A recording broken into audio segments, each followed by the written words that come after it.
Infinitive Construct. In this chapter, we're going to look at something called the infinitive construct. Now, infinitives are hybrid verbs, something like participles. They're different, but they're the same in the sense that both participles and infinitives are hybrids. If you remember back to our chapter on participles, we said that participles are verbal adjectives. So they're partly verbal, partly adjectival. And because of that, they have the same endings as adjectives, and the same or at least similar functions as adjectives. We had the attributive, the predicate, and the substantive, which adjectives also have. Infinitives, by contrast, are verbal nouns. So participles should be thought of as verbal adjectives and infinitives as verbal nouns. Now, participles can be somewhat like verbal nouns or like nouns as well, but they sort of achieve that status through the back door, because adjectives in the substantive form, or substantive when they're functioning substantively, are functioning as a noun. And so verbal adjectives as well, or participles as verbal adjectives, can function as a substantive. But that's sort of in through the back door. It's because they're adjectives that they can function as a noun. And but as a whole, these should be thought of as verbal adjectives, and infinitives should be thought of as verbal nouns. Now, in Hebrew, we have two types of infinitives. We have the infinitive construct and the infinitive absolute.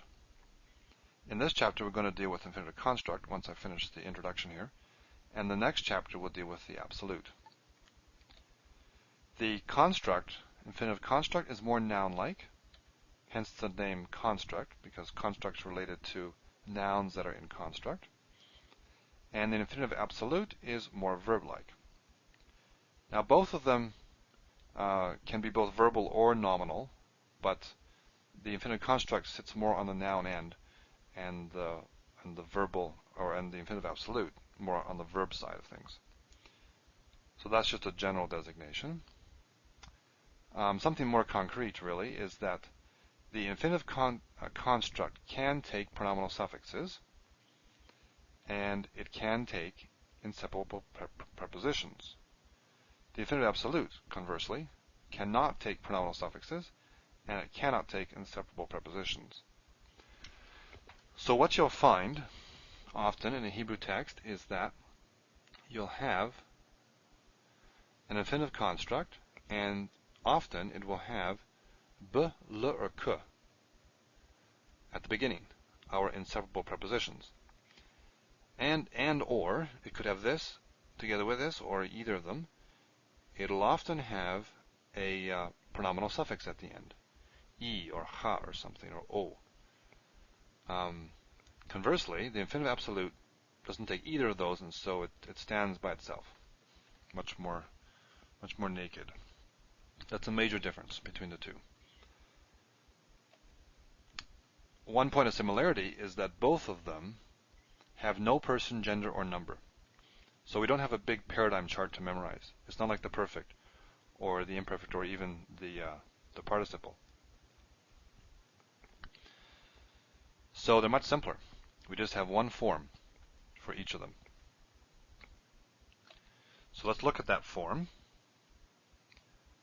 Let me draw it out first like this. If these are our root letters, our three root letters, the form is vocal shava under the first root letter and a holum after the second. So there's our theme vowel, holum. Now sometimes this will be the same as the imperative, and sometimes it'll be the same as the infinitive absolute. Let's take a look at a chart here. Here we have our strong verb, pakad. This is our normal base paradigm word. Here we have bachar, and this is a second guttural, and shema, a third guttural. So to choose and to hear. We just want to compare the gutturals with the strong verb. So this is the perfect. If we go down to the imperfect, we see that we have a change in theme vowel. Went from a patach to a holum. But if we have a guttural, the theme vowel is a patach. Now the imperatives are built on the imperfects, if you remember. what we do is we take the imperfects and we take the second person, because imperatives are second person volatives, and we strip off the tav, which is the prefix, and we get our imperatives. So because of that, the theme vowel for the imperative in the strong case is holum, because it's holum here, but for the gutturals, the theme vowel in the imperative is patach, because we have patach in the imperfect, and the imperative just follows from that. With the infinitive construct, however, the holum stays all the way through. So even with these guttural forms, you still have a holum. So the infinitive construct is a bit more of a stable form. What this produces here is that for the strong verbs, the infinitive construct is the same as the imperative. And for the gutturals, it isn't.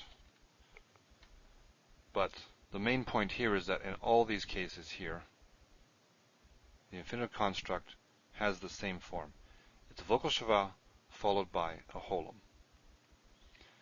Okay, so that's our form. That's what infinitive constructs are, and we'll talk about them in more detail in the next modules.